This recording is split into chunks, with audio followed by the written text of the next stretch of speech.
Hi, I'm Mac McCarthy, and I help people with their breakups. And today we have an excellent show on deck for you.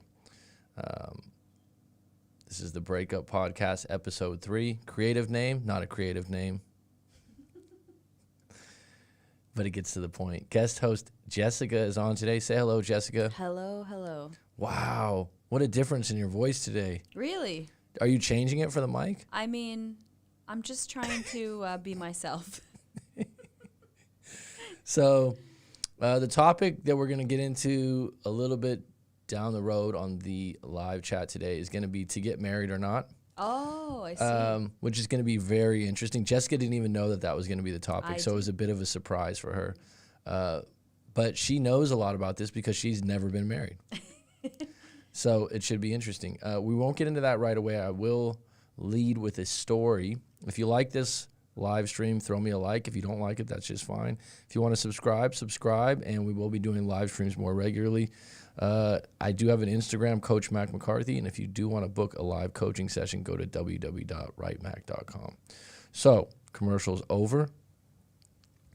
I think that we haven't gone through a story with you before, huh? No. This was sent in. Oh, okay. And they actually mentioned you. Oh, okay. So you've been on how many shows? 3 shows here? Maybe 3 or 4. So you've already got a following, which is really interesting. That's It took me, That's nice to know. yeah, it took me about 3 years to get 6,000 subscribers, and you already got people sending in stories requesting your take. So that's pretty impressive. That's pretty impressive. That's pretty nice. I would like to hear their story. Okay. Hello, Coach Mac. I like your channel. You seem honest. Thank you. I also like the live streams, especially the few you've had with Jessica, although the sound could be better. Well, we fixed that today, I hope. It echoes a lot. It does echo a lot. Not anymore.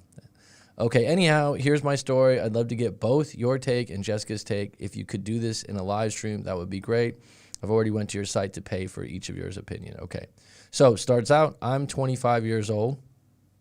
Are you ready, Jessica? I'm ready. I'm listening. Because I've never done this. I've never unpacked a story before, so this is going to be a little bit different. I'm 25 years old, and I wouldn't call this a breakup, but it's damn close to one. About a year ago, I started seeing an old boss of mine from a previous job. I always liked this guy as a boss, found him attractive, but never thought he or I would pursue a relationship.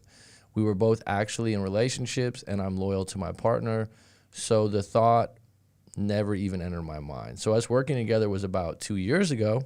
Do you believe the thought never entered her mind? I don't know. I feel like it might have. It might have entered. You know that there's some interest. There's a really interesting thing out there called emotional cheating. Have you ever heard of this before? Yeah, sure. You've heard of it? Yeah. Because there's some things that come up when we talk about it, you're like, I've never heard of that. Well, no, I before. have heard of this. Emotional cheating. Yeah. So when they say that they being who the internet, emotional cheaters, one of them, the examples is if you work with someone and you have feelings for them, even though you don't act on it, it's emotional cheating. I mean, I don't think that that's cheating, but I I've don't heard people either. call it. I'm like, if someone was like, I know you've been emotionally cheating on me, I'd be like, what the fuck? No, Like, no. I know you really like that person you work with. Da, da, da, da. It's like, My mind, my thoughts. Yeah, that's a good way to put it. Aleph, what do you think? About that? Emotional cheating means you work somewhere. I get it now. Well, I did it too sometime. Like, You did emotional cheating before? like, oh shit, she really killed like that. But okay, I got a girlfriend, so that's why no, it's just a little. It's a thought, right? Yeah, I don't think I think it's fair to say we don't control our thoughts. We do control our actions. Like that is different. You don't. Someone that says, "Oh, you need to control your thoughts," is an idiot. I mean, you can't control what pops up into your mind because there's some crazy shit that comes up in your mind sometimes. Yeah, and there's so many outside influences. Yes, and then the actions are your responsibility, though. That's kind of different. Okay, so we were both actually in relationships. I'm loyal to my partner, so the thought never entered my mind, which is questionable, like I said, but up to you. So us working together was about 2 years ago. We kept in touch and even ran into each other a few times. I'd ask him for relationship advice even a couple times. Then when I finally cut anchor on my crappy boyfriend, whom was severely insecure. Okay, that's a good way to talk about your ex. Severely insecure. We started hanging out casually. We got lunch a few times, went for a run together, and even had a day at the beach, but we never really called it dates. Then at some point we finally hooked up, but by this point I really had liked him and even told him before hooking up that I didn't want to just be a one-night stand. He agreed. Okay, so clarifying that up front is good for you. That's clearly stating what you want. Wouldn't you agree? Okay. We started seeing each other intimately for the next couple weeks. Things were good, moving fast, but it was okay because we've known each other for a long time. So she's saying that moving fast wasn't a big deal because they always knew each other. So we had each other's backgrounds. Then COVID happens. This is like a turning point in everyone's story recently. Then COVID happens, and I had to move back home to help out my family. Won't go into that story, but basically I didn't want to move but felt like it would be temporary. Then lockdown happens, and 1 month turned into 4 months. Our relationship dwindled within 3 weeks. And why? Why did it dwindle? Thanks, Jessica, for throwing that in. Thanks. You're welcome. Why did it dwindle? What do you think, Jessica? So that's the end of the story? No, there's much more, but I just want to get your take here. Why would you think it would dwindle after 3 weeks? I mean, the communication, they lost interest. They had other things going on in her life that took priority. Move the mic a little closer, yeah. Yeah, there you go.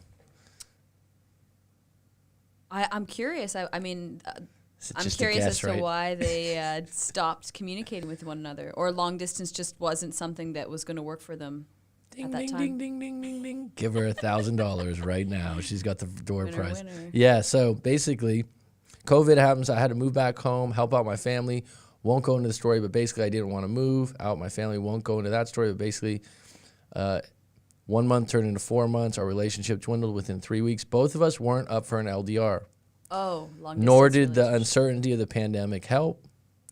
I think that's the big difference is if you're going to be long distance and someone's going to move, but you never know when you're going to see each other again, it kind of gets old. But the idea that both you agree that you didn't like long distance is actually a positive. Yeah. Because no one got their feelings hurt. Like, oh, you're not going to try? Oh, come on.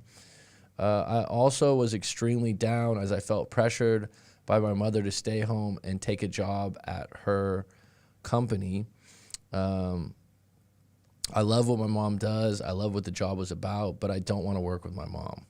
Could you imagine working with your mother, Jessica? I can imagine working with my mom. With my father, it's a different story. But working with family is challenging. Yes, Okay.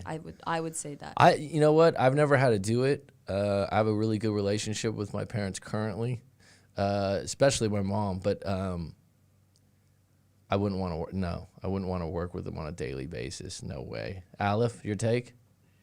Yes, I would not too. You know what it is too is like when you work with people, there's certain things that you deal with, and I think you'll take things more personal on both ends. It's like sometimes you gotta tell people certain things when you work with them that are like critical or might hurt someone's feelings, and then it's one of your parents. It just doesn't work, right? Because I always think that everyone has a different relationship with their parents, but your parents are always going to be your parents, no matter how old you are, and they're always going to kind of want to tell you what to do. Yeah, exactly. They're always going to want to give you advice, Yeah. and I think it comes with good intentions. But when you get older, it can be suffocating, I think, for some people. So what did I do? I took the job, hated it, and went no contact on the guy I was seeing, and he did the same, though neither of us had a real problem with each other. It was the distance. So you're very clear on the problem, which is nice, right? So COVID dies down. I got offered a job to move back to my old town and close to where he lives. I was excited and thought maybe we could pick up where we left off, but we hadn't talked in months. So I just called him. He was receptive. Yeah, this is one of those situations where this is not a breakup in the sense that there was anything bad that happened. So if you want to call the individual, stop playing games and just say, hey, how have you been? I'm moving back, and pick sure. up where you left off. There's no wreckage on the road. And this is where like YouTube and getting too much information can lead people into a bad situation where they go, oh, I read this thing about no contact, so maybe I should stay in that way, and they'll call me. But the reality is you're the one that moved away, right? And you're the one, if you were moving back, would be responsible for letting them know that the circumstances changed. So I just called him. He was receptive, then asked me out for the upcoming weekend. I said no, as I thought I need to focus on my new job. But I do miss him and believe we could be good together. But I can't help but think this relationship could mess with my career, and I'm scared a bit. So she goes on. I'd never admit that to him. But he's 10 years older than me. He's established and he's attractive. I'm not sure he sees me as long-term. So, and by the way, I don't know if I want long-term relationship.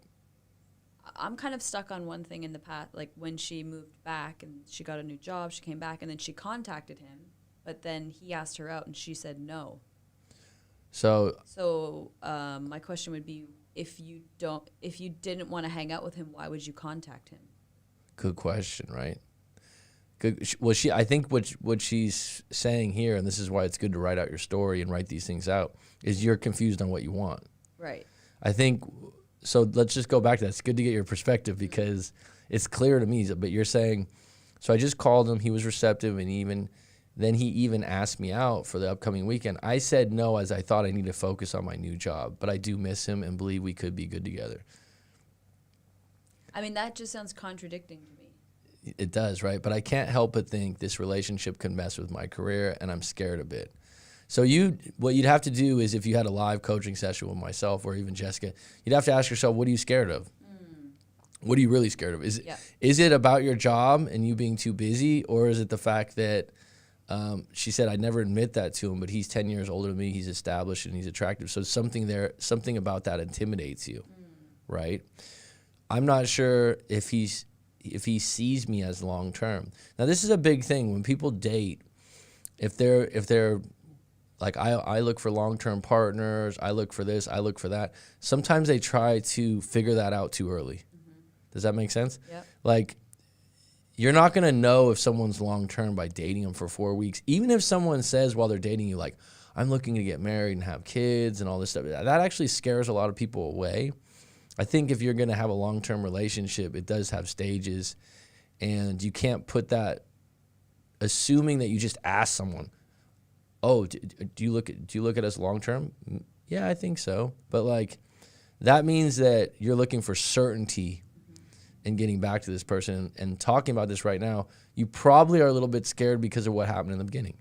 You had a good relationship going, you both kind of let it go, and now you don't want to revisit probably being hurt. So she says, and by the way, I don't know if I don't know if I want a long-term relationship. Well, that's what would make her hesitant to even go out. So she needs to figure out what I would recommend, and I'm going to ask Jessica what you think. I would recommend that you not just figure out what you want, but go out with them and just have a good time and go out on dates and let things happen organically, and don't put this pressure on yourself that you need to figure out if you're long-term partners. You've already figured out that you connect well. You already figured out that you're attracted to each other. You already figured out that you guys have a mutual respect because the way things went down earlier in this relationship, it wasn't that bad. He wasn't a jerk. So now you're just looking for some kind of guarantee that it'll work out, and that's just not available, right? Jessica, you got anything to add to that? Yeah, I definitely agree. I think that their first experience together sounded very nice, and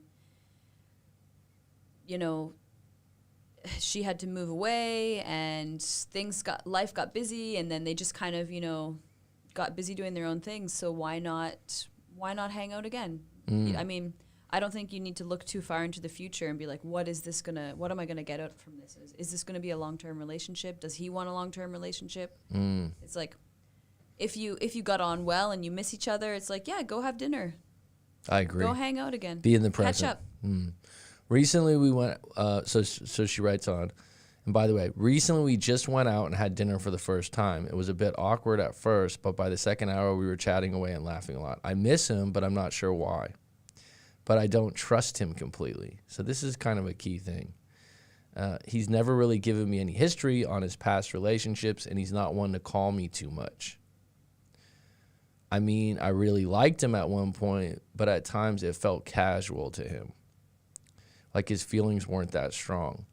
So the way I look at this, there's always one person in the relationship that cares a bit less. You're never going to be equal 100% where you're like, well, I mean, I have met people where I'm like, wow, they're extremely happy together. They seem like they're on an equal level, but it could just be his approach and how he is, and it could be why you're attracted to him also. And I would add, if you had a past boyfriend that was more affectionate, more outgoing, that's probably what you're comparing it to. What do you think?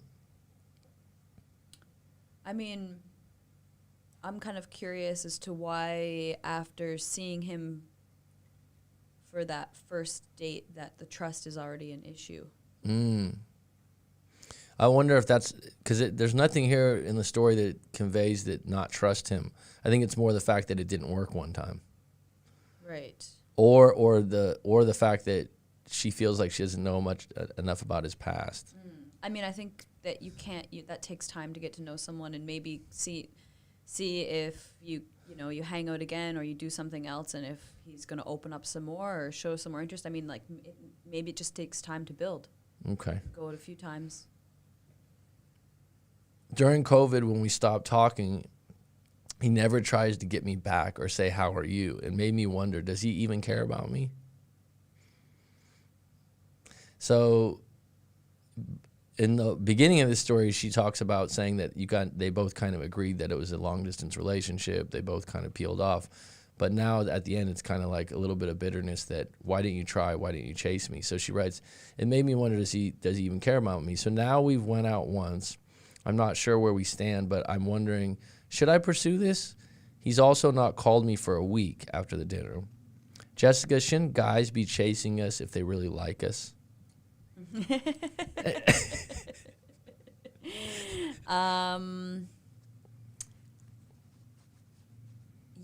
I mean, that would be something that a woman would assume, that if a guy likes her, he's going to, pursue her. But I also think that maybe girls get lost in that, because then if they're interested in somebody, they won't pursue them because they're expecting the other person to do all the work. So I would say nowadays, if you like him, then show him that you like him.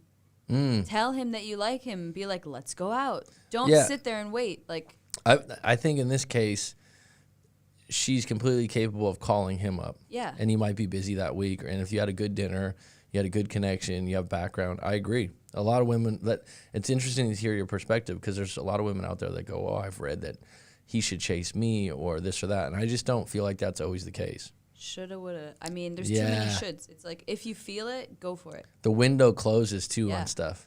Yeah. Al, if any take on this? Well, sometimes the door is locked. Sometimes the door isn't locked. Okay. Good one. Or the door's wide open. So now that we went out once, I'm not sure where we stand. I'm just wondering if we should produce. He's also not called for a week. So I don't like to chase. And this guy, well, I can tell this much. He's not going to chase me. Should I ask him out on another date? Is that what he's waiting for, Mac? I don't know if that's what he's waiting for. But I don't think there's any issue or problem of you losing attraction or power in the relationship by initiating some sort of, because he might be thinking the same thing, that you went no contact with him also during the COVID, and that he might be thinking at some level, are you interested? And so by you meeting him halfway on the bridge is what I like to say. If you convey interest, or you show interest or ask him out and he says no, or he's wishy-washy, then you kind of know, all right, I'm going to back off now. But if he's receptive, then you can go from there. So that's the first story. We're going to get into some other things, but let me check on the live stream real quick. We got G Money on deck. Rarely there isn't a baggage. She wants to reassurance she still has a valid option. Yep. Just came back from getting a haircut. Glad I made it to your stream, Mac. Thanks, Luna Martinez. I hope the haircut worked out for you. When he asked her out, it gave her enough validation to remove the urgency to meet. The Zom's always got a deep. deep perspective from a man's perspective. Hey, Mac Daddy, what's up? What's up, Petty Betty? Live in the moment. What happens, happens. What's up, Dark Knight? It's funny, Dark Knight. Actually, you're in Cyprus, I think. The guys that set up my podcast equipment, he said he lived there for 7 years and said it was an excellent place to live. Brand new Skinner. Yo, what's up? Digging the upgraded quality. Thanks, Skinner. And I think you told me about the Joe Budden podcast before. I think these are the same mics he uses. Hey, Betty, did you change your username? Yes, she did. Does he even care about me? Curiosity killed the cat. That's why she reached out. The guy got decent game. Have you had that happen before, Jessica, where you asked yourself if a guy even cares about you? Have you echoed those words? She's cringing right now. I don't know. I don't think I've been like, does he even care about me? Maybe in a bitter moment or something? Or like, Have you had friends that are females say that about guys that they're seeing? Nothing's coming to mind. But I'm sure at some point in time, I feel like it sounds like something that would have been said maybe in my early 20s or when you're a bit more immature. But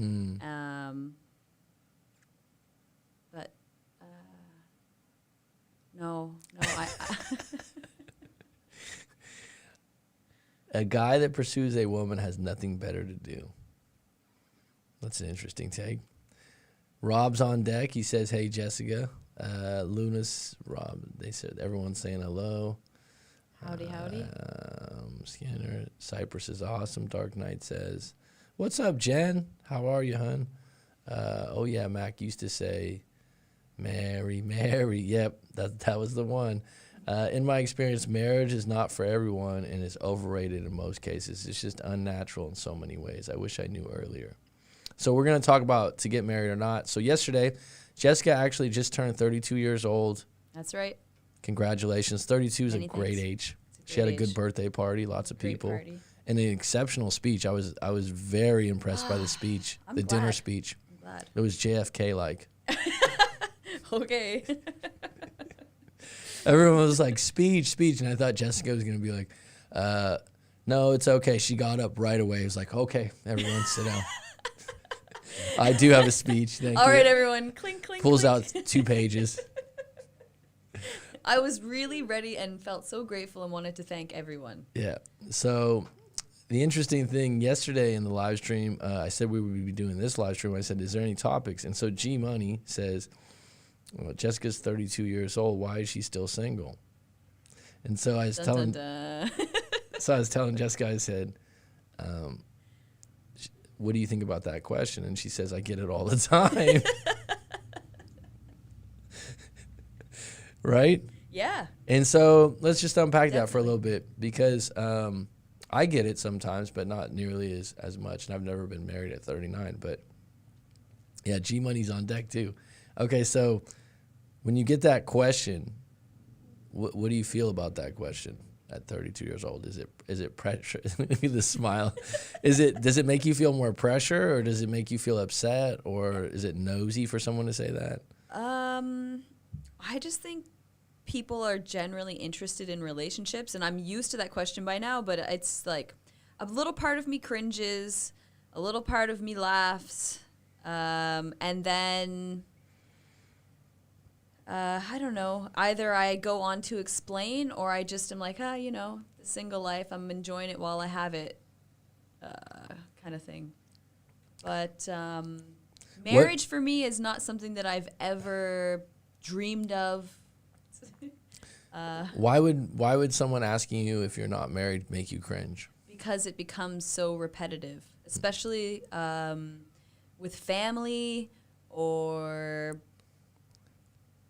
people that are generally close to you and who are married or who already have kids are like, so why are you not married? There are people that are married already. Yeah, that they don't understand. It's usually, so that's what I mean. People want you to do what they do, even Yeah. if it's miserable. Yeah. But then later they'll be like, I wish I had the single life again. I think because I'll be honest, in my own life, I don't have any regrets where I'm like, oh, I should have got married. or this or that. But I have been around friends that are married with kids, and I've had moments where I'm like, I wish I had that. Not the marriage part, but the family part. So there are elements of that. Call it jealousy. Jealousy is kind of a negative thing, like where you're unhappy for someone. Maybe envy is a better word, because envy is less negative, right? Wouldn't you agree? Like, Yeah. to be envious is more like, oh, I wish I would have that. And I guess what you have to realize is that to be married in a family and have kids takes sacrifice. So you're sacrificing being single and maybe the fun and excitement and surprise of it. You're sacrificing a lot, yeah. Just because like you're sacrificing a lot. Well, maybe marriage is like a part of culture, so that's why every culture have their own marriage kind of ceremony. Oh, definitely. Culture is definitely involved in encouraging people to get married earlier, right? Yeah. Definitely true. I would say that, people feel pressure to do it. Luckily, growing up in California, the Bay Area being a liberal area, I suppose, my parents, I grew up Catholic, but not devout in a certain level. I never felt pressured. I never felt pressured to get married.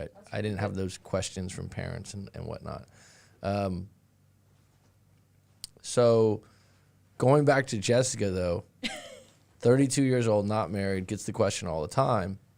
I don't know if I guess people want to know why I'm single more so than. Which is a different question. Yeah. It depends, but both of them come often. Why are you single or are you married? And if you're not married, like, okay. Because it's funny because people look at this differently. I remember working at a place and this guy introduced me as being single when I had a girlfriend because he regards you still being single until you're married. Okay. I was just like, I have a girlfriend. And he's just like, yeah, but you're not married. All right, well, we know. We understand your take on it.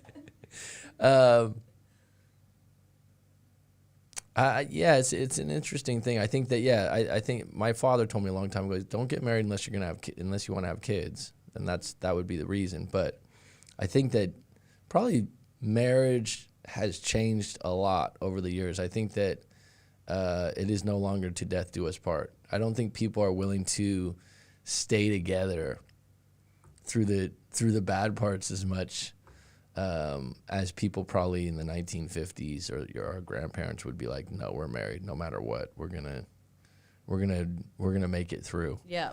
I think more people are like, fuck this. Yeah. I'm tired of you not taking out the fucking trash, For Dan. sure. For Just sure. enjoy your life when you're single. Huh? Just enjoy your life when you're single. Enjoy your life when you're single? Yeah, I mean, the thing is, being single, you have bad times too, actually, right? Because there's loneliness sometimes.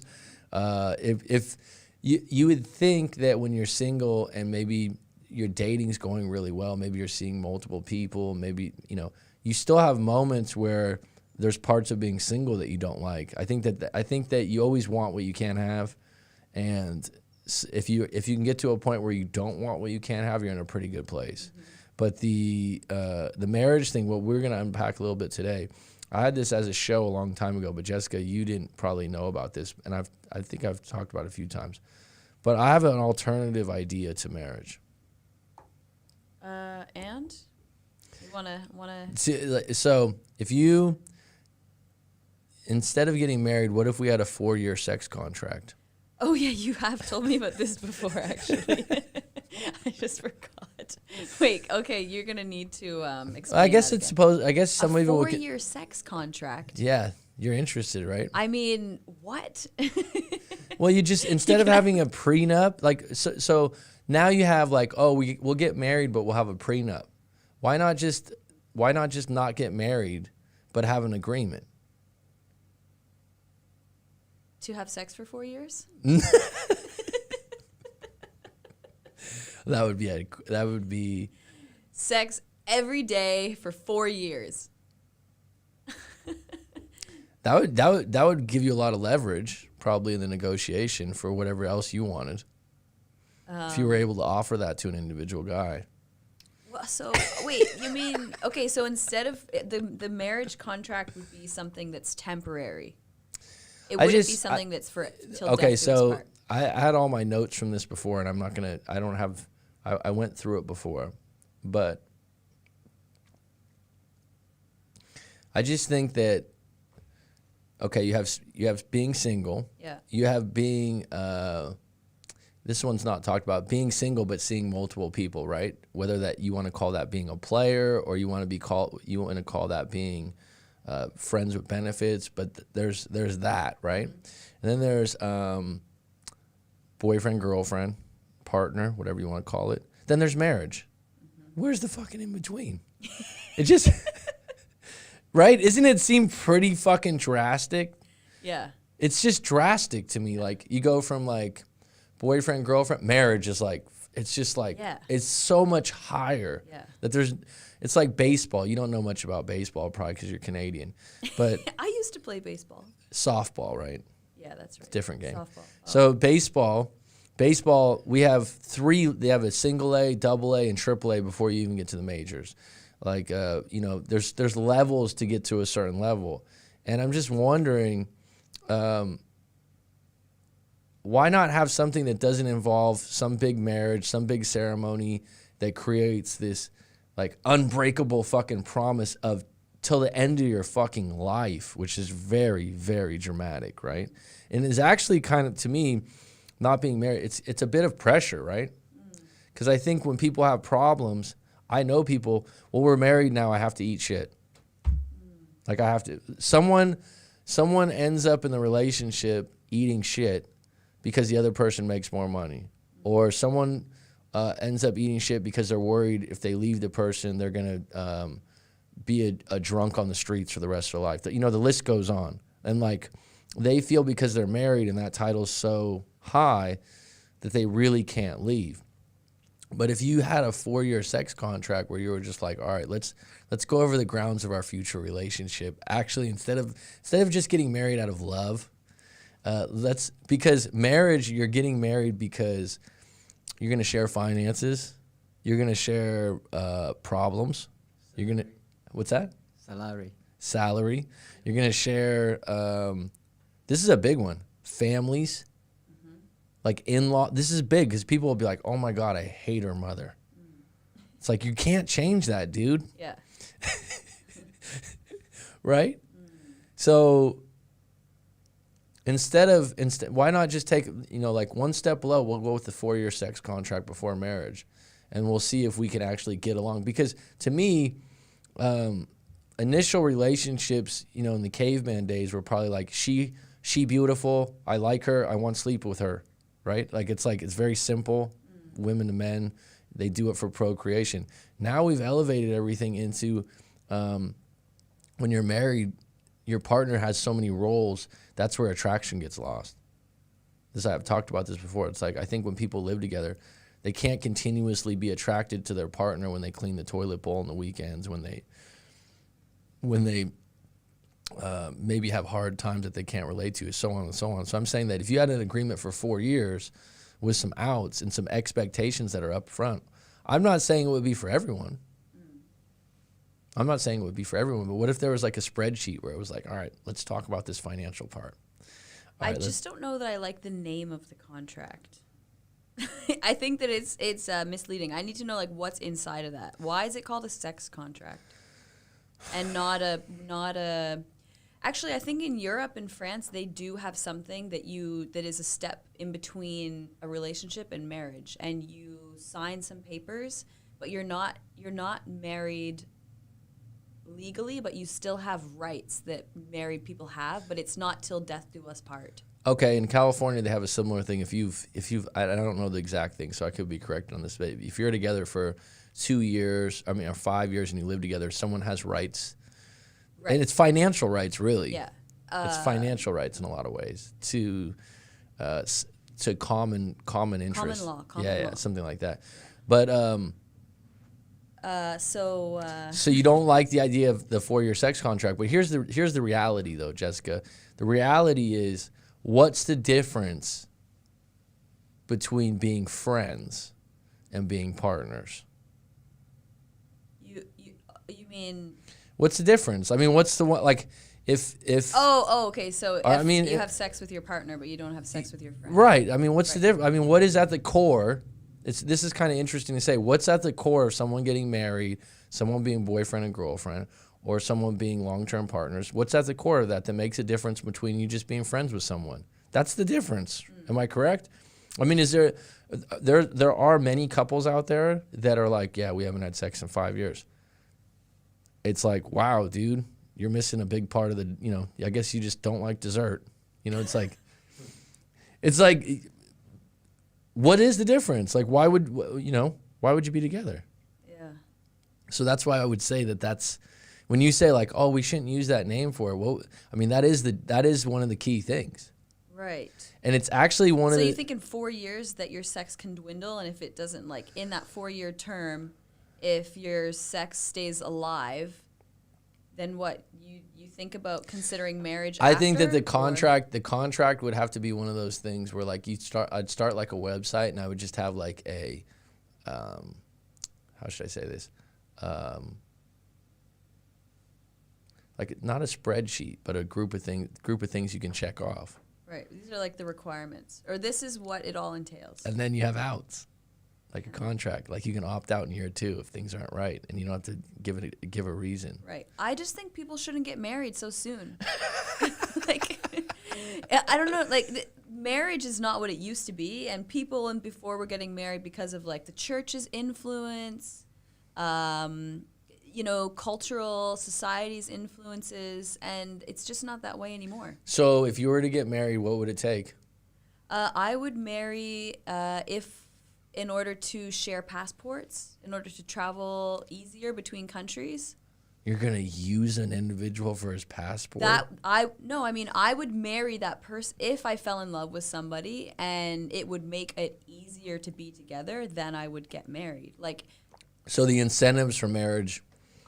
Like, you wouldn't get married unless there's an incentive to being married. Yeah, I don't think marriage is on the plate for me. But unless I fall in love with somebody from another country, that it would become a lot easier for us to live together or be together in the same country, wherever that might be, then marriage, yes, then I would get married.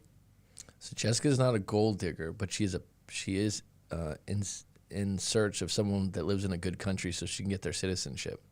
No, it's not. I'm happy with my citizenship. But you don't understand what I mean. Like, borders separate people. So if you fall in love with someone from another country, then yes, it makes that relationship much easier if you then get married in terms of your rights. What does marriage do, though, that you think, if you looked at this in an objective way, what are some of the benefits of marriage? Jessica's stuck. Flank stare. Well, no, I mean, I think that the world or a lot of places favor couples. Like, the world is made for couples. The world's made for couples. Like, it's more, you walk in as a single person and people are like, oh, are you one? And then like, okay.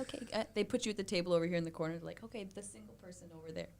But I don't know, the benefits of being married, I guess it normally has to do with, like sharing finances. What else? I don't know. What else do you get from it? I would, to me, the number one thing would be parenting. If you're going to have... Do you need to get marriage is what?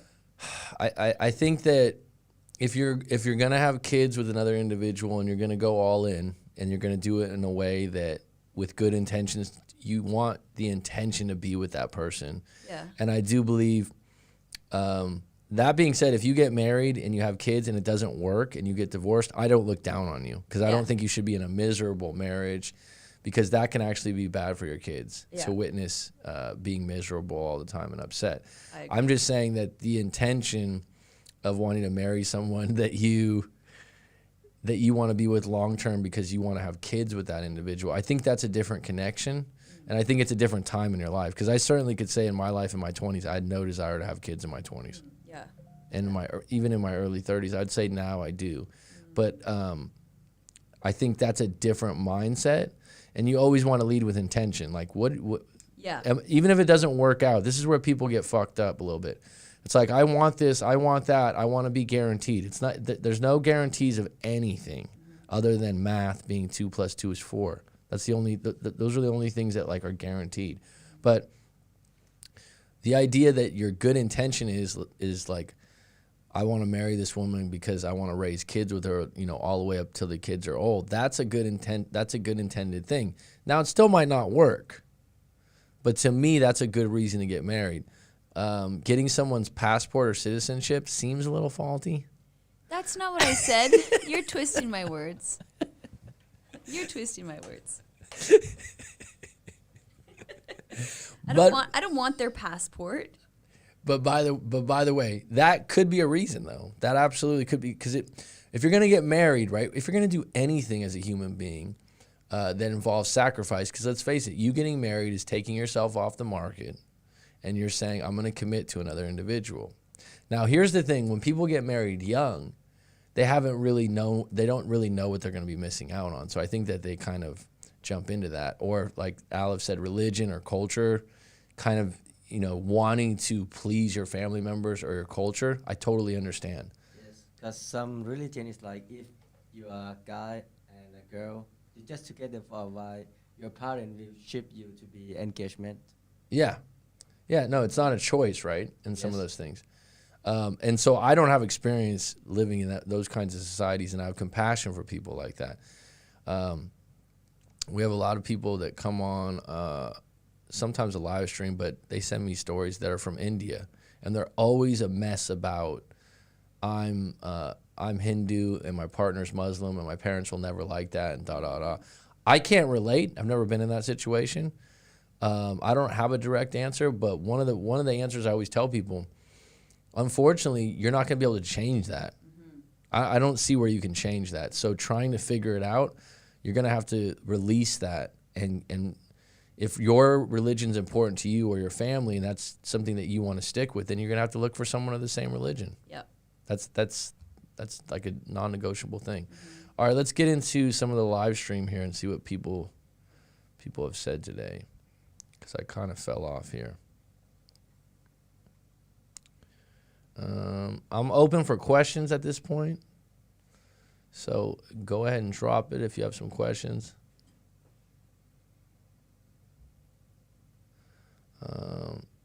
So let's get, I'm way down here.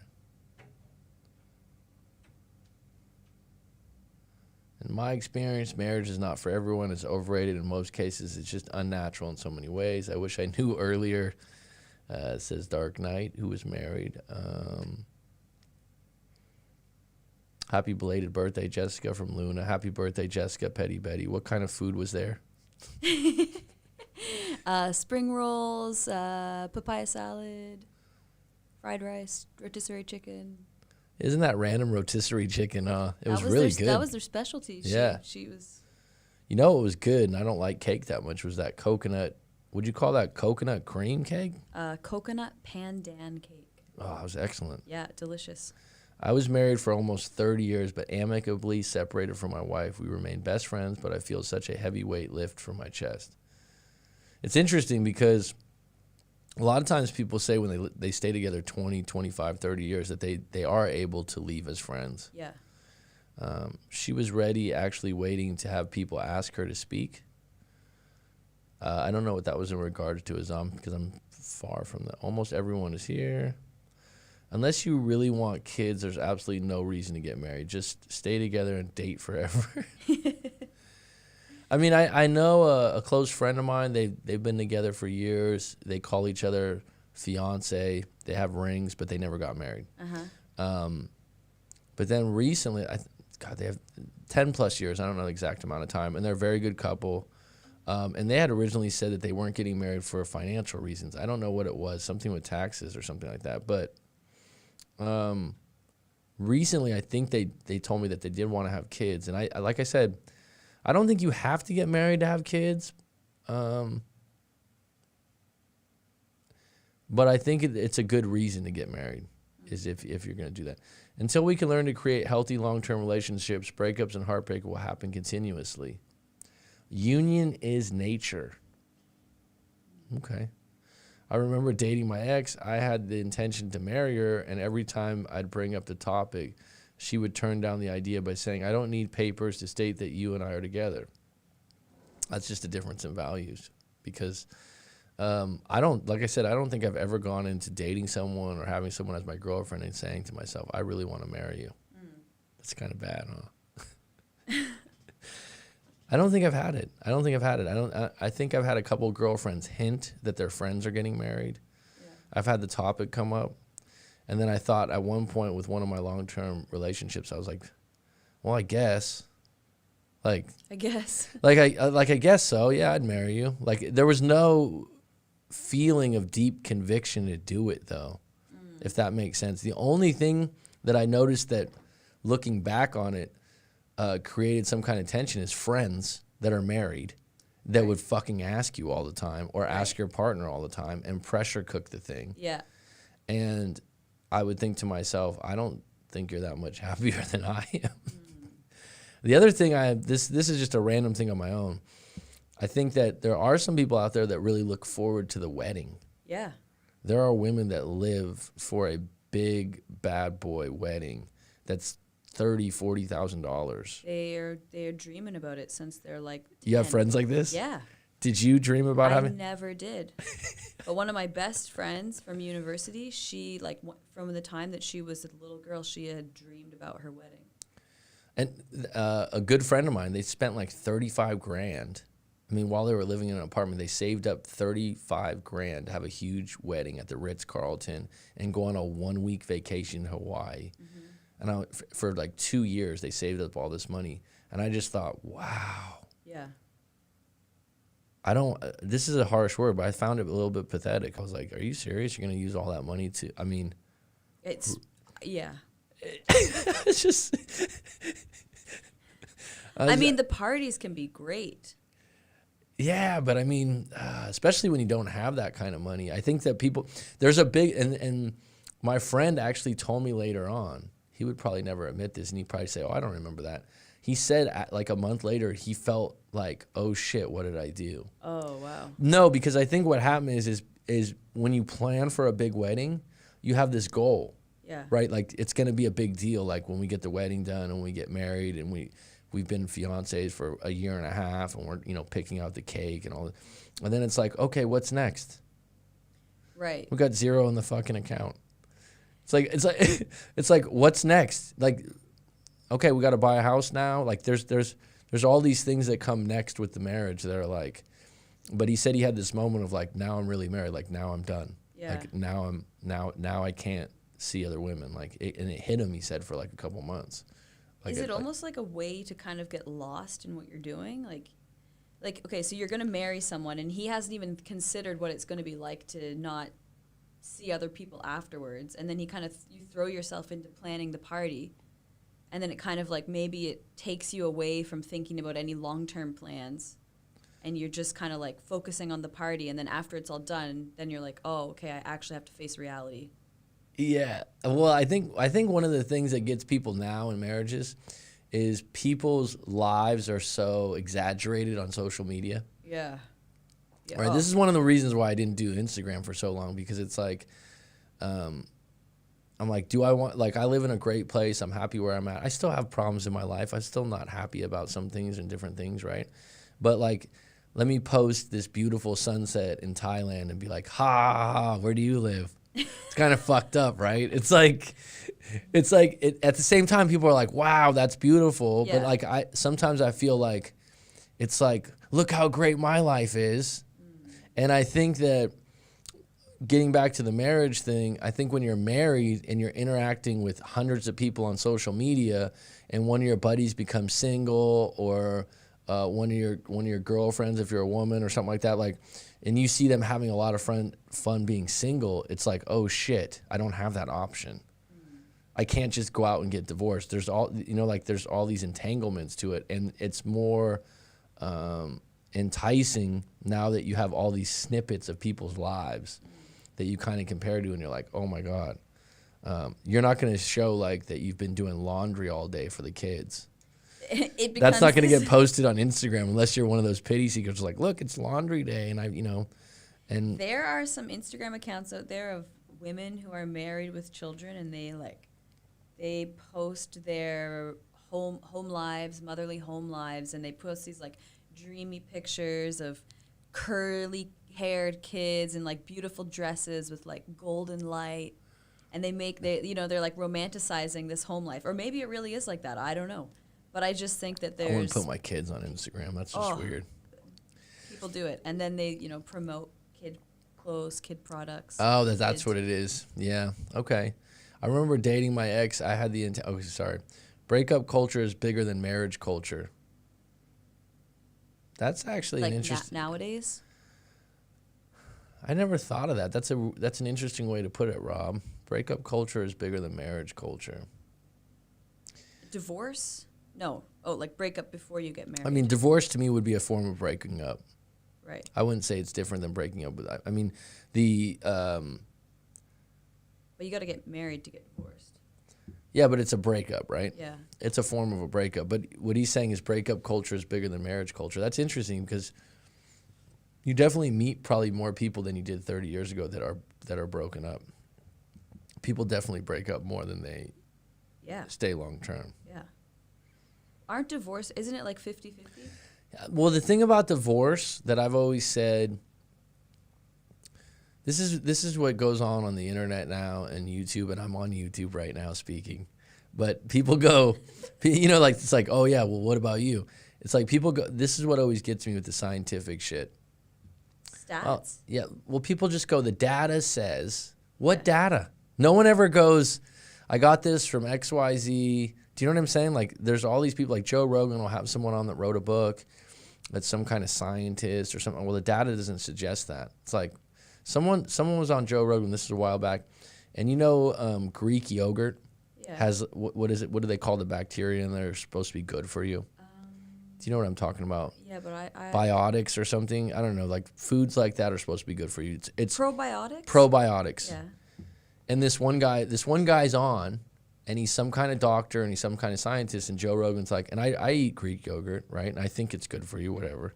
Do I eat it every day? And this guy, and Joe Rogan goes, well, yeah, Greek yogurt's really good for you because of the probiotics. And this guy just goes, well, that's not what the data suggests. And it's like, where's your fucking data, dude? Like, where are you getting this? Well, actually, the data doesn't produce that. And just because he's a doctor and a PhD and he works at Harvard, everyone goes, ooh, really? Really? It's like, where did you test this stuff? Now, getting back to like breakups and marriage, anytime someone goes, oh, the rate of like, how do you even get, I guess the data for divorces could be pretty clear, but here's what gets lost. How many people are unhappy that stay married? You'll never know. Because you could do a survey in Wisconsin or one of these other places. You can do a like a lot of these surveys or data, they're not worldwide. They're not even nationwide. They're just from some area around a university. And like I said, they're surveying human beings. Human beings lie. So, the amount of people that, beyond just the ones that got divorced in court and are filed, how many marriages are unhappy that people would go, oh my God, if I won the lottery, I'd be out. That's not even accountable for all the things, because I don't think a lot of people in their long-term relationships. Here's the thing about marriage, though. Looking at my parents being together for so long, it's almost like what I call a love pension. It's not that my parents are so happy to be together, because they fucking argue, and like sometimes I'm just like, geez, they bicker. It's not, rose petals and wine glasses at all.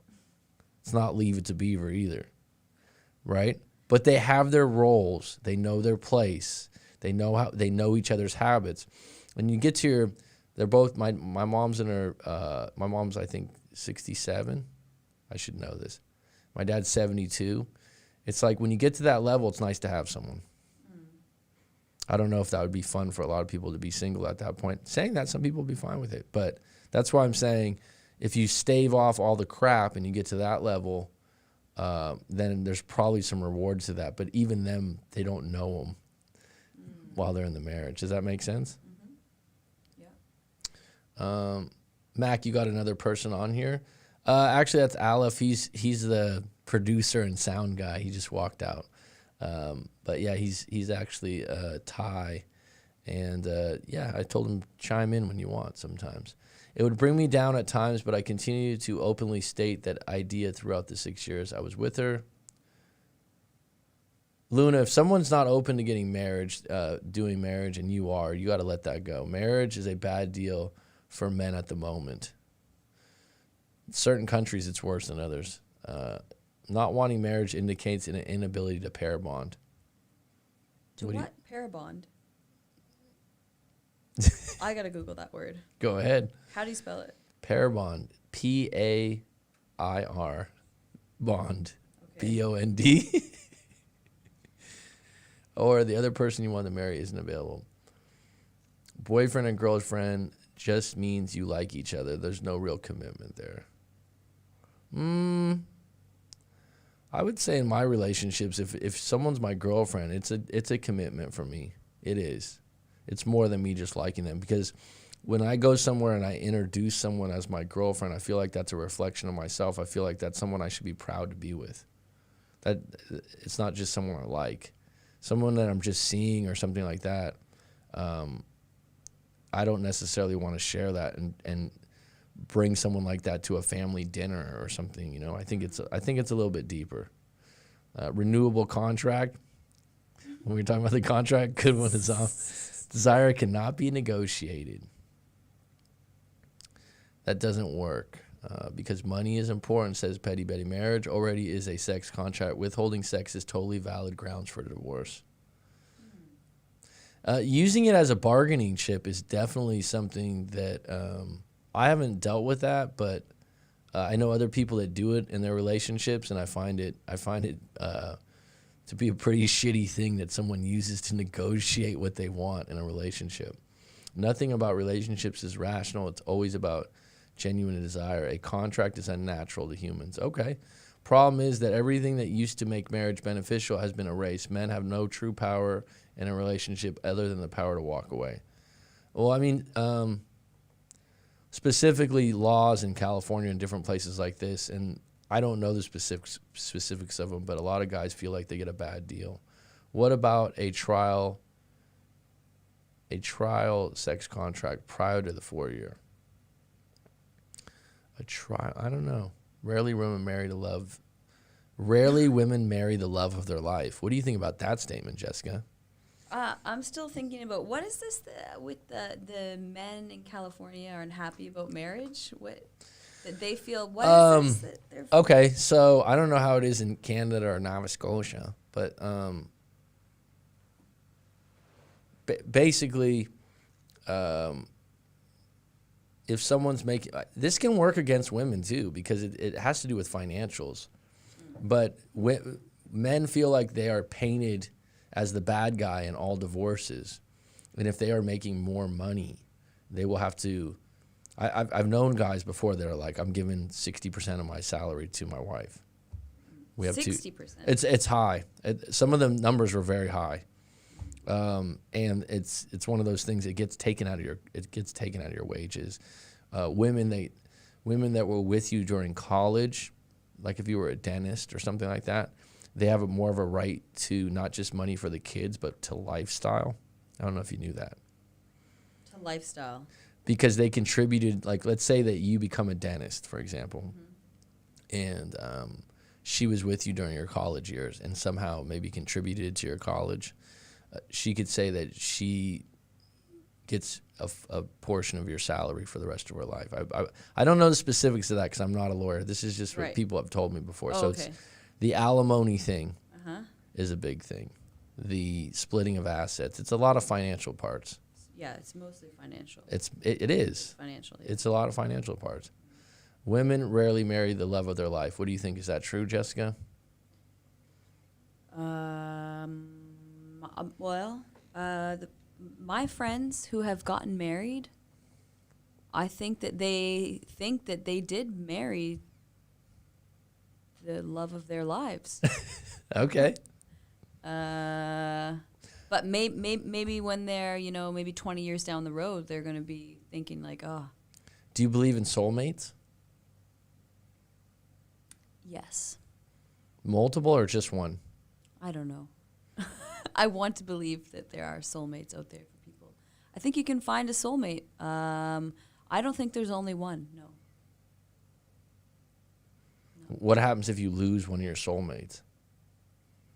Then could you find another soulmate? I think so. What would make someone your soulmate? Well, there's a lot of things that could make them your soulmate, but I think you have to feel connected in a way that might be hard to put in words, but it's a feeling, and you maybe can hold similar values, morals, relate to similar things, view the world. There's a connection there that's maybe undescribable.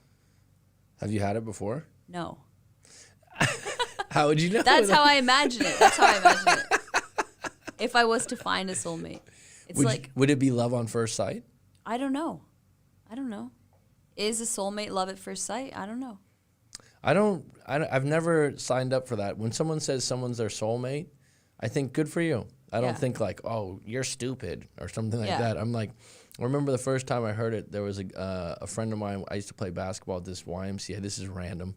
And there was just a mixed bag of guys that were from early 20s all the way up into their early 50s. And we played basketball at lunch, like 20, 25 guys. And this one guy, he was actually a club promoter. So he did a lot of things out. And he was with his wife for like 10 years. They had a couple of kids. And he's like, that's my fucking soulmate. I remember just him being like, and I've never heard someone refer to their partner that way. And I was like, wow, that's deep, to refer that way.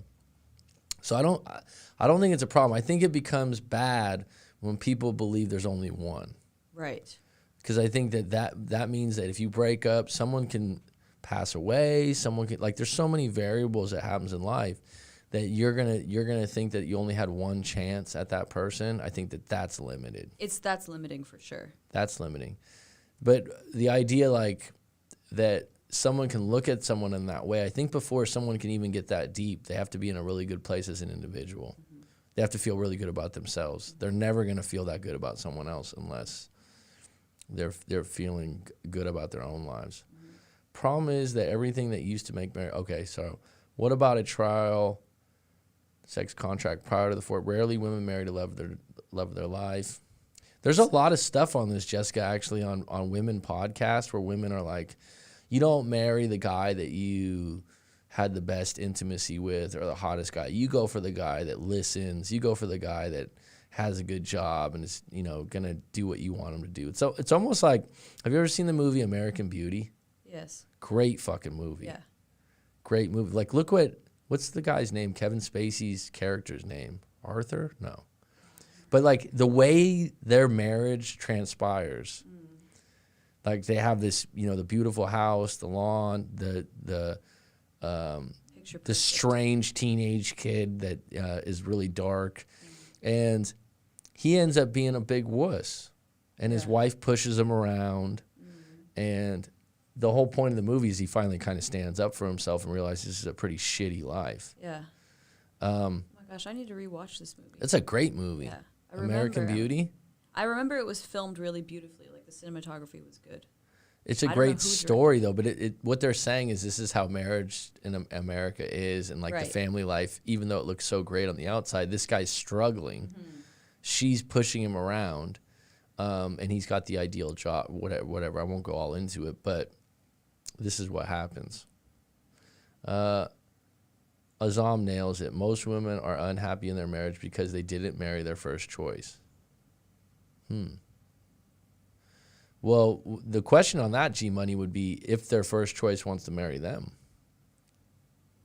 Sometimes you're really into someone, you really like them, and you have intimacy and you think everything's great. I've dealt with this a lot in breakup coaching where someone just thinks that the relationship was so great and wonderful and can't figure out why the other person didn't stay in. And I'm like, they didn't find it the same way you did.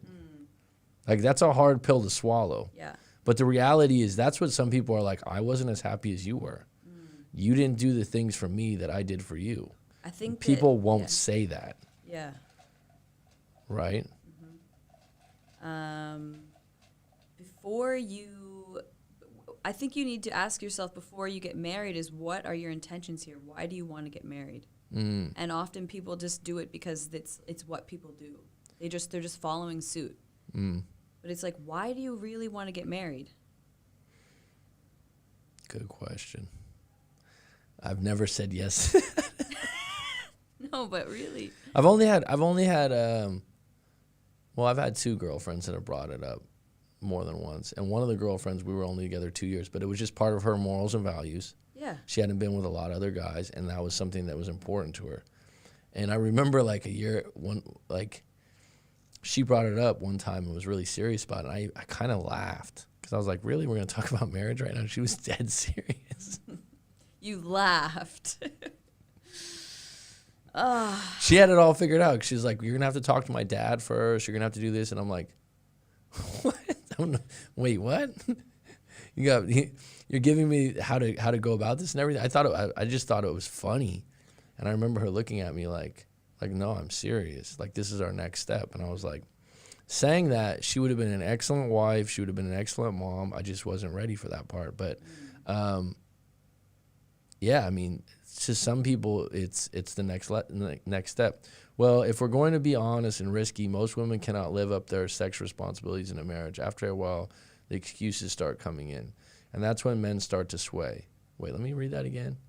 If we're going to be honest and risky, most women cannot live up to their sex responsibilities in a marriage. So I guess every marriage sex responsibilities would be different. It's a semi-obscene name, very direct yet very cool. Chris? What's that? I didn't get that. Yes, it's 6 years common law, Crystal said. Crystal, you're in San Diego, I think, right? Men are not complicated. They want a hot experience in the bedroom so that it dies in a marriage. It usually downhill from there. Okay. The only reason men truly commit is for steady access to sex. Newsflash, ladies, you all aren't that interesting without it. I drop contracts even for one night stand or with friends with benefits. It's for my own safety. You drop contracts for that shit? I don't believe you. Or you would drop contracts. You know what's interesting is that they're saying that a lot of famous people and athletes and stuff are putting cameras all over their rooms. Wow. To make sure that, there's not any false claims, which can happen, right? Yeah, for sure.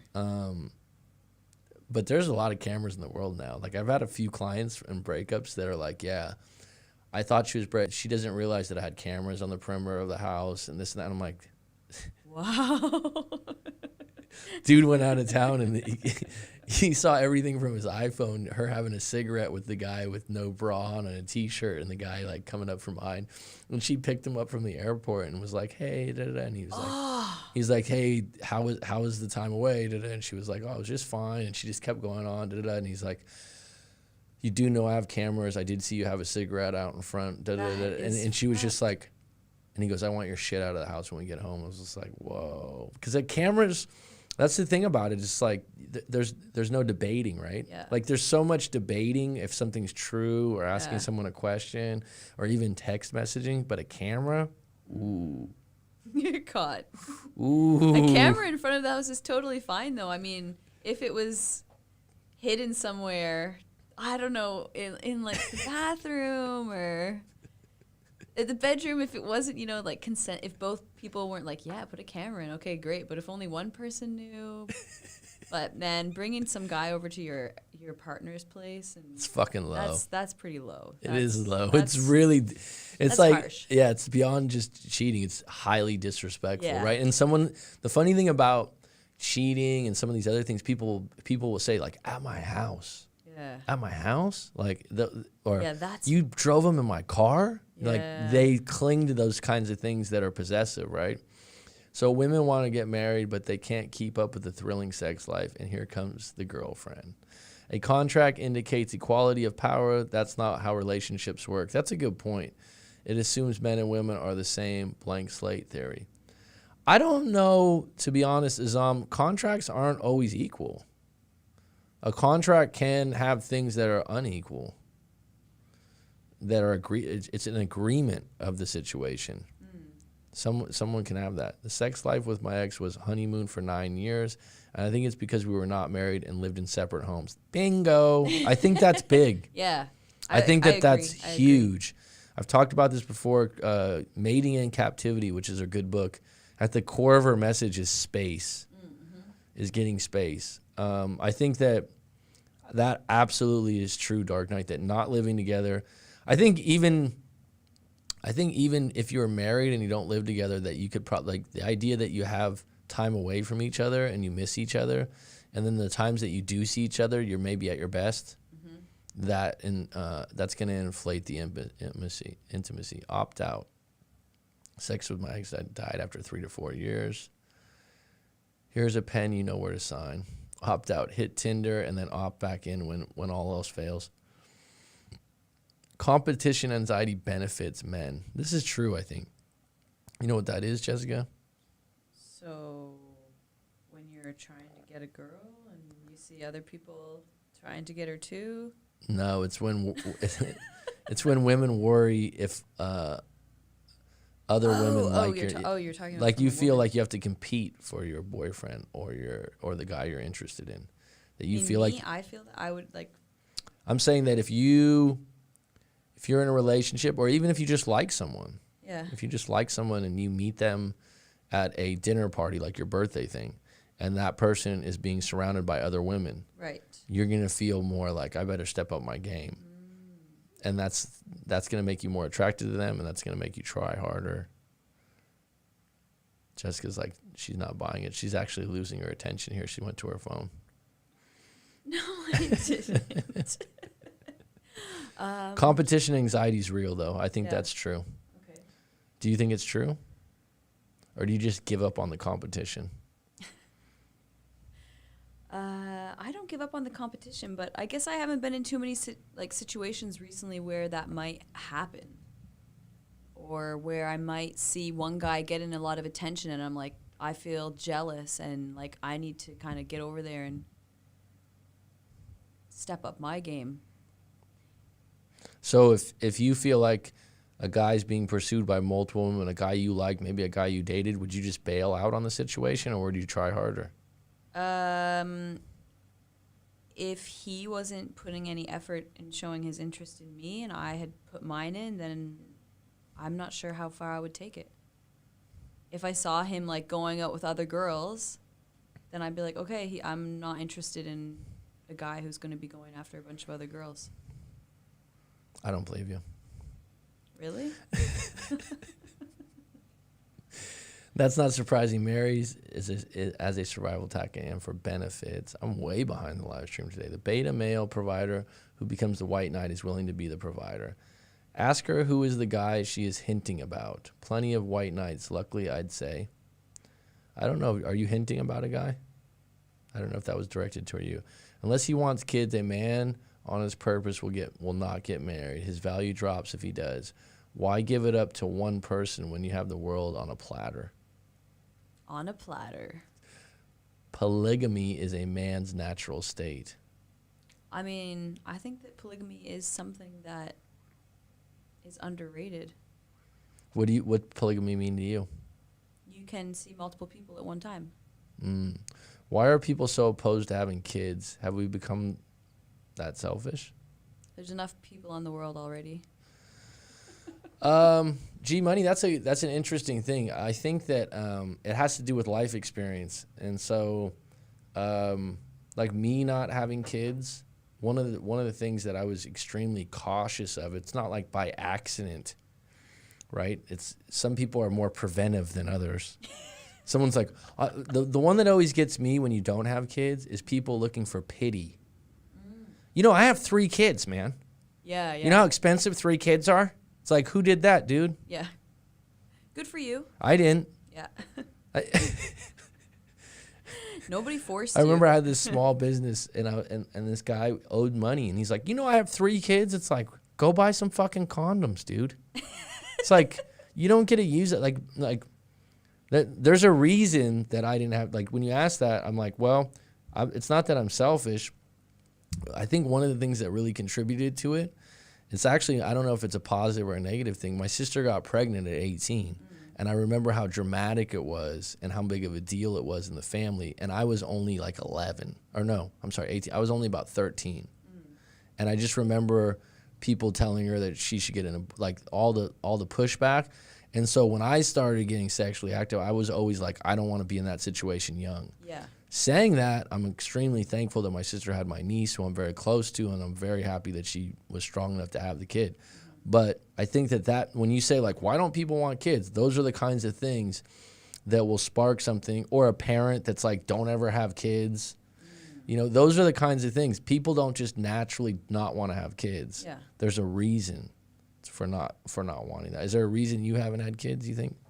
I mean, I guess maybe my reason's a bit selfish in that I have enjoyed being able to explore the world and life without any kids. Like, I don't think that's selfish. I think that's I think it would be more selfish to carelessly have a kid and not want to be a mother. Yeah. Do you know what I mean? Like, if you're not ready to do it, Right. then I would think that that's more careless and selfish. I think it's more responsible to go, I'm not ready. Yeah. I want to travel the world. I want to do this. I don't want to play mommy. So that would, to me, is being responsible rather than selfish. I mean, I still want to have kids if that comes, but Well, it doesn't come. if I No pun intended, but it's just like it doesn't. You'd have to plan for that, I think. Right, but I'm not saying it's like I can say for marriage, I'm like, I don't need to get married. Do I want to have kids? Yes, I would like to have maybe one kid. You know, it's interesting. I had a client that was planning on getting you call it artificially inseminated, with no husband, with no boyfriend. She's like late 30s. She's like, I have good money. But at the same time, she was dating. Right. Did I tell you about this before? It's one of the yeah. most interesting things, because I was like, wow. Now, that's one I never had heard of before. That kind of shocked me, because I said, that's going to be really difficult to have a guy get on board. Right. That you're getting like, it's not that you're with another guy, but you're like, and she was dating at the same time, because she hadn't actually become pregnant yet. But she was telling guys, I'm going to have this kid. I'm going to get artificially inseminated. Are you okay with that? I was like, wow, you're going to eliminate like 80% of guys, because number one, most guys wouldn't want to openly raise someone's kid. The idea that you're raising them on your own and then you're putting it out there that you're going to have a baby. Because a lot of times people will date someone or end up in a relationship where someone's kids are, I don't know, 4 years old and 8 years old, and not like a newborn. Like, we just started dating for a year. I was like, that's going to be really hard. It's definitely out of the box. For sure. It's not common. And she was like, I was dating this guy and he just disappeared after I told him I'm going to get artificially inseminated. I'm like, she goes, yeah, I'm not surprised. I'm like, there's probably some out there that would be okay with it, but you're going to eliminate a lot of your possibilities. So if I were you, I'd focus on having the kid and being a mom. And if something comes up, it comes up, but don't try hard. I mean, that sounds pretty complicated to try to have a kid and try to find a relationship at the same time. She was doing it. Math is even guaranteed, because 1 + 1 is 10. Depends on which system you use. Okay, I'm not enough gifted in math to understand why 1 + 1 wouldn't be 2. During the Paleolithic era, cavemen were mostly polygamy based. Right? And see, the church has changed it all. White knights don't know any better. It's not that their service isn't helpful. It's just not attractive. Hindu-Muslim relationship can be a disaster. And then we stop living like animals and realize that monogamy is much more beneficial to society. Is it? Why so? I'm curious. Well, I think the problem is when you have such big populations. If you have a society of polygamy, like, I think the top 20% is going to get 80% of the women. Jessica's really? looking at me like, do you feel that, Rob? Like the 20-80 principle? Have you ever heard of a 20-80 principle or 80-20 principle? Well, I have an idea. So there's a principle called I forgot the Italian man's name, the philosopher, but it's called the 80-20 principle, and it applies to most things, and it applies to most competitive things. And I would say if you had a polygamy world that and that would be vice versa, that 20% of the population would be getting 80% of the women, and 20% of women would be getting 80% of the men. If it was just an open game, no one's worried about disease, no one's worried about getting pregnant, it would work that way. And then everyone else would get the scraps. Jessica's like... I don't know. I have quite a few friends in Canada who are 35 and under, who live polygamous lifestyles. Which means dating multiple. Having multiple relationships at one time. And it's becoming much more common with younger generations. Like, are they attractive individuals? How are they able to lead? They're just normal, everyday people. They live normal, everyday lives. They work so these people were living in Toronto and around, basically Toronto and the GPA, around the surrounding areas. And they're just like you and me. And so maybe they're a bit more liberal in their thoughts. No, you would have to be. They were coming from more creative backgrounds, so they weren't like working, down on in the financial district, or they weren't selling houses or something like that. But they, for them, it was like they everything was transparent. Each person that was involved in the relationship knew that this was a completely open, polygamous relationship. And you had to be okay with it in order to accept it and live it. And be okay that that so normally you have like one main partner and both of you are like, okay, I'm interested in seeing other people. And you're both like, okay, let's do it. So then each person kind of branches out and then they find somebody else. But you have to have boundaries set up in place. Wow, you've really thought about this. Well, I've talked about it with my friends who were doing it because I was curious. Because I've never Did done they it invite before. you to be a part of the ring? No. No. Jessica, are you available on Thursdays? I have an opening. I mean, I'm not opposed to that. If I was invited, if I was open and interested, I would join. Good for you. Toronto's kind of a strange place. No, Would I join? Would you if somebody Not with invited Canadians. You? What? That's so hard. No, I'm joking. I've known some that got involved in the cross-region spectrum. Let's see here. Marsha Rorali, pregnancy and breakup. Do you have a question, Marsha? I don't know if that's a question or what. A gold night is sexier. I love spring rolls. It shows you how far I am behind in the live stream. Yeah, right. Well, do everything girls ask. Let me try to catch up. Okay. Daniel Callie Mayer, what's up, buddy? The white knight better have a huge bank of money so he can sustain that method of pleasing. I agree, Rob. And I know guys that are like that, and they do have a lot of money. So I would never spend that type of money on a wedding down payment for a house and a new car. It's ridiculous, but it happens, right? It's like, what do you say to someone when they're like, oh, my God. And then you know individuals that are friends, and you're like, wow, you saved up. Or some people put it on the credit card or something. It's just like, it's amazing. I went to a $75,000 wedding. That's a crime, dude. A $75,000 wedding in 2018. Extravagant. It's such a waste of cash. At least that's what I thought.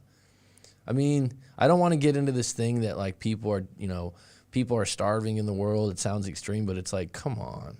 Like, really? For one night? Like, the next day I would just be like, I don't know if that was worth it. I just, like, if you don't have the means to spend that much money, then... Even if you do. Yes. Even if you're worth $10 million and you have a $75,000 wedding... It's pretty extreme. I'm like, honestly, I would be like, I'm not impressed. I feel sorry for you, for your lack of judgment as a human being. Oddly enough, that is the wedding where I shockingly met the elusive Sandman. Oh, okay. Couldn't believe it. My cousin's wedding was like $45K and they divorced, but that's just $45K. That would be the worst part. Like, we spent $45,000 on the wedding. Marriage dies when the sex dies. It's not complicated. Most of the time, women can't keep up. Men that can be complacent suck as well. It's not that women can't keep up. It's that men don't know how to desire works and how they stop seducing their wife. You have to constantly seduce your partner. Well, I'd rather be the one to be seduced. Okay, so good morning, Scotty Fitzgerald. Complacency sucks. You hear that a lot when people, I think it's interesting to unpack that a little bit. Like, you need to keep dating your partner. You need to keep seducing your partner. But I think that what happens when you're in a long-term relationship, this has happened in my long-term relationships, is like you make attempts that used to work and they no longer work. So then you get to a point where you stop trying. And then that's when it gets really negative because you're like, I don't even want to try because last time you weren't in the mood, or you're complaining about your job, or you're doing this. And then that's when it gets like when someone's like, well, you got to keep dating. We got to keep trying. It's like, well, if you've had bad results, people don't just keep going to the same, like, hey, did you want to do it, hon? It's like, I don't think it's that simple. And that's why when everyone said, no offense to you, G-Man, I don't think it's that simple. I think that in order for someone, this is going to be a little bit deeper, in order for someone to be seductive, in order for someone to keep the flame going in their relationship, they have to be really happy with themselves as individuals. That might sound weird, but it's not as simple as just being seductive. It's like, are you happy with yourself? Because when you're really happy in your life, and let me not even use the word happy, maybe content, because happiness is elusive and fleeting. But you are going to be more seductive when you are proud and privileged with your job, when you have stability in your finances, this is a big one, when you exercise regularly and feel good about your body. Like, these are the things that everyone just goes straight to, like, seduce your partner and date them well. It's like they lose track of all this other shit that's going to make you more seductive and more attractive to your partner. Because what happens when you look at marriages, you're like, oh shit, wow, she gained about 50 pounds, or he became a drunk, or like, these are the reasons. Not because you stopped dating your wife, it's because you developed bad habits and became less attractive. And no one wants to say anything. Oh, that's just how she is, or that's how she is, and everyone has an excuse. But just to say that, like, oh, we just need to keep seducing them, I think seduction has to do with looking good also. And that's like, oh, you don't have to worry about looks so much. Yeah, you do. You don't have to be like a model, but you should care about, like, eating healthy, exercising. You don't have to be an Olympian. But, like, a lot of people let this shit go because they're like, once I'm married, I can be lazy. Yeah, they let go. That's a big one. Taking care of themselves. Yeah, and then here's the worst part about letting yourself go and just saying the simple thing is wait, right? People come up with excuses. Oh, I just can't stop eating Wendy's or McDonald's because, it's just, it's on the way to work. They just come up with excuses. Yeah. And then they come up with some kind of victim statement like, oh, he just cares that I gained weight and I can't help it. It's like, well, that's not the person he married. And it just happens again and again. G-Money agreed, complacency sucks. Okay, in Canada, it's the same, no different. I'm going to get married, the love of my life. I'll just say single. What's the point if it's not the one? I don't believe in the one. How does alimony work? G-Money? Damn, all right. Women settle with the beta, but will always crave the alpha they couldn't get. Ask her, who is the guy that keeps crossing her mind? Is there a guy that keeps crossing your mind? I don't know if that was directed to you. She's on her phone right now. That's why I don't. That's why I don't put. That's why I don't put Jessica on the camera because, she doesn't pay attention very well. What? I'm listening. I don't have any guy crossing my mind, but when I'm speaking about my experiences, I'm thinking about my past relationships. Okay. Do you believe in hypergamy, Jessica? Do you remember this? How come we're back to hypergamy? I don't know. It's just a question that was directed towards you. So the first one was, ask who is the guy that keeps crossing her mind, and you said you don't have one. Yeah. Surprise, surprise. Yeah, I don't have anyone I'm interested in right now. Okay. Do you believe in hypergamy, Jessica? That was that the woman is always looking for this alpha type figure who will provide stability and support. I believe that's kind of accurate. Yeah. Yeah. Yeah, I do think that women want to find stability and support in their partners. That's a Not you though. No, when I was younger, no, but now that I'm older, yes. I don't want to I don't want to go out with somebody that's like doesn't have their life together. You went for daredevils. But when I was in my 20s, I was just, I wasn't really thinking about Just attraction, more or less. Yeah, attraction was a big. It still is a big thing, but there are other parts that are also equally as important. G Money says she doesn't know what that is, Rob. That was earlier in the thing. I think there's more than one soulmate, but only one twin flame to me. She knows it, but not sure he will agree with it. Politically correct. Beta sucks to facilitate out. Beta bugs to facilitate alpha fucks. Okay, you're the love of my life. Now that I have had my fill of bad, exciting boys, I'm ready to be taken care of by a tame and timid provider. God, that's a horrible thing to say. A tame and timid provider. What? Yeah. I just remembered something. What? I forgot to sign in. The tame and timid provider. Wow. Do you have any friends that you'd say that their partners are tame and timid providers? Why are they timid? I mean, they're tamed and they're timid. Providers, yeah. So they tiptoe around their wives and they listen to what she has to say. Basically. I can think of A couple. I can think of one's coming to mind. Yeah. She definitely runs things around there. And do you think do you feel bad for the guy? Or Or are you like, yeah, that's the way it should be? Like when you're looking as a spectator, are you like, God, give him a break? Yes. Give the poor guy a break. She doesn't even know she's doing it too, huh? I don't think so. I think she's aware on some level, but you got to get a camera in there and go look how you're acting with your spouse. I mean, I don't see them that often. But we grew up together. And whenever I'm home, I witness. It's just kind of bossy. There's some bossiness there. Whenever I witness that, I'm like, do you realize how bad you look as an individual? Like, I sometimes you wonder, like, are you trying to show off right now, being a jerk? Men can date down, women almost never do. Have you ever heard this before? Do you know what that means? Like, she's always gonna date someone that she thinks is up. high, yeah, like higher up on the totem pole, like 2 notches above, like it's more of a chase. Where a man's like, oh, she's vulnerable. She's a little, she just got fired from her job. Do you want to go get a drink? Do you want to talk about it, hon? Where a woman would be like, oh, you got fired from your job. I'm sorry to hear that. Yeah. Good luck. No. Oh, you got a promotion? Let's hang out. All men want is a desirable woman.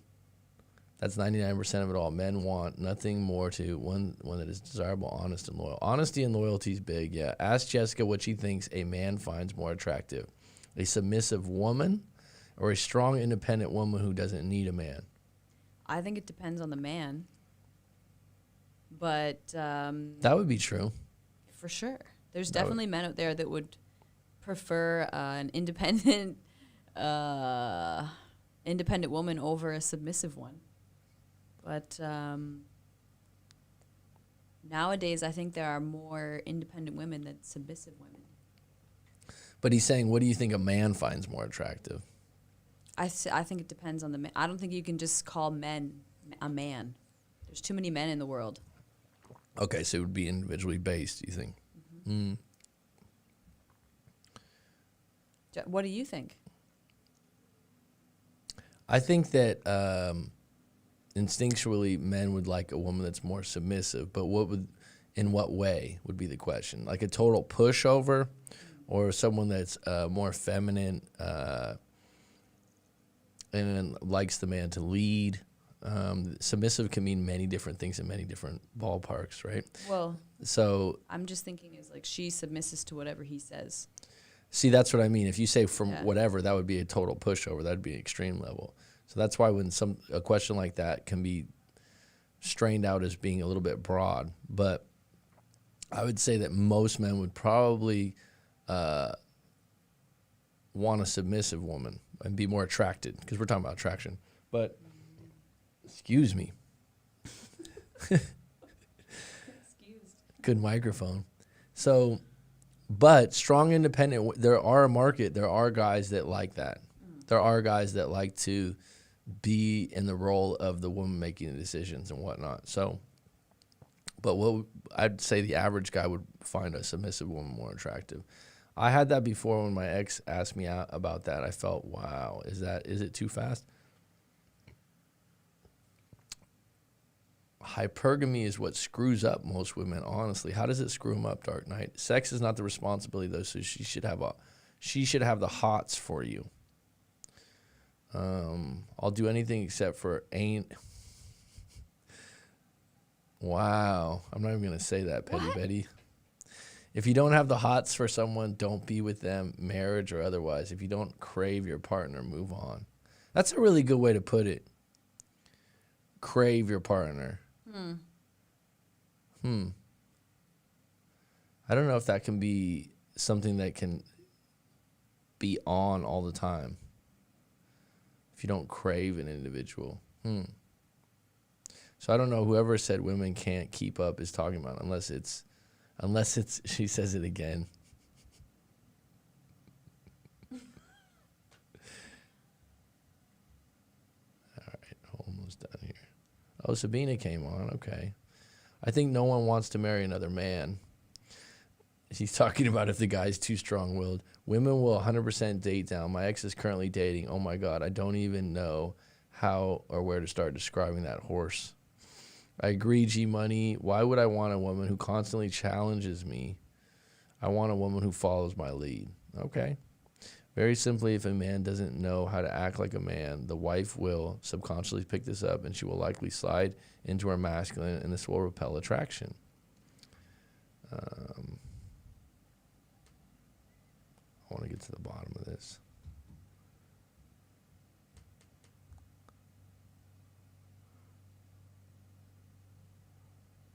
Sabina, don't worry about what she is doing is my advice. Did I miss someone? We're getting towards the end here. Oh, I don't. I just recently found out that she's seeing, I'm more than happy casually dating 2 smoking hot women, 1 Italian, 1 Russian. Well, good for you. Good for you. All right, any closing questions? We got 10 on deck, 7 likes. Thanks for the likes. I appreciate it. I'll be back on deck maybe even tonight, actually. But do we have any closing questions for avoid Russians, as Om says? I know women who pretended to be submissive after wedding become more masculine than a husband. Wow. Did you know that was their plan, or did you just witness that as an observer? That's pretty funny. That's pretty funny because the role. Well, I mean, that just shows you that the relationship changed because of marriage. That the roles were. Actually, I've heard of that before. I didn't. A couple that I know that are married. It actually changed not when they got married, but when they had a kid. It changed a lot. It changed to, like, basically, it feels like that she has all the leverage in every argument. How do you get a woman to stop having? How do you get a woman to stop having sex with you? G Money says, give her wedding cake. The wife in turn becomes the husband. If the guy lets it happen, it will happen. I knew them, so I knew what they are doing. Most guys let it happen in the USA. Okay, so Sabina says she knew that was going to be the case. Women will try to dominate when they fall. They will submit and feel attracted. Whoa. When they fall, right? Wow. I think we're gonna have to carve this one out. Jessica seems like she's getting a little tired here. Do you have any closing thoughts on this, Jessica? This has been great. I've enjoyed. Thanks for speaking in the mic for the first time in the last hour and a half. I like this new setup Max got going on with the mics, the headphones. So you're going to talk 2 times a week now, you think, now that there's good sound? I know you had a big complaint for before. You're like, this is really unprofessional. Yeah, I mean, before I just couldn't. But now, I don't know. We'll have to wait and see. Jessica will come on camera one day for sure. She will. When is the next live? I'll be on the same time tomorrow probably, and I might do another one. I will put it on Instagram, my schedule. Coach Mac McCarthy on Instagram. We could make it more pro even. So what's your suggestion, Sam? I don't take it personal. Jessica talks to us more. Jessica, talk to us more. I'll come on camera as well if you like. Dark Knight says Jessica gonna get red pilled on these streams. No, we're gonna have phone calls, Azam. So I have that on my mixer, and that's gonna be on deck. I'll definitely. I don't think I'm gonna have 2 callers at once, but I'll definitely allow people to. What we'd like to get into is more some people telling their stories on the phone or revisiting some things. Like Azam and me have done a live coaching, and we've talked about things, camera location, light, a bit of cosmetics. I'm not gonna do cosmetics. It's funny because when I very first started doing this, a friend of mine was like, you got to put makeup on. Sure, we can arrange something. Yeah, no, the lights could be better. Camera is still my computer, but that could change. All right, it's been good. It's been lovely. It's been grand. I appreciate you all. Eyeshadow, yeah, thanks. Take it easy, and it's going to be curtains.